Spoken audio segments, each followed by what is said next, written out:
சென்னை ராயப்பேட்டையில் உள்ள சத்தியம் திரையரங்கத்தில் இண்டோ சினி அப்ரிசியேஷன் ஃபவுண்டேஷன் சார்பில் தமிழ்நாடு அரசின் பங்களிப்புடன் 23வது சென்னை அனைத்துலக திரைப்பட விழா தொடங்கி நடைபெற்று வருகிறது.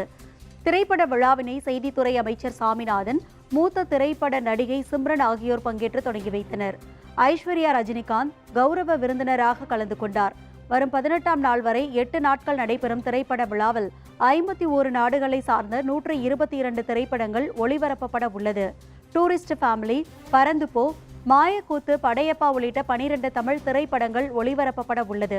நிகழ்ச்சியில் அமைச்சர் சாமிநாதன் பேசுகையில், 2008ஆம் ஆண்டு முதன்முறையாக இந்த நிகழ்வினை நடத்த மறைந்த முன்னாள் முதலமைச்சர் கருணாநிதி 25 லட்சம் வழங்கியதாகவும், அவருடைய வழியில் முதலமைச்சர் மு.க.ஸ்டாலின் அந்த நிதியை 95 லட்சமாக உயர்த்தியுள்ளதாகவும் கூறினார்.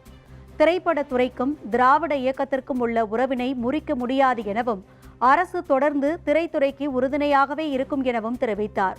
நடிகை சிம்ரன் பேசுகையில், திரைப்படங்களை வியாபாரமாக மட்டும் பார்க்காமல் கலையாக பார்க்க வேண்டும் எனவும், இதுபோன்ற முன்னெடுப்புகளை தான் எப்போதும் ஆதரிப்பேன் எனவும் தெரிவித்துள்ளார்.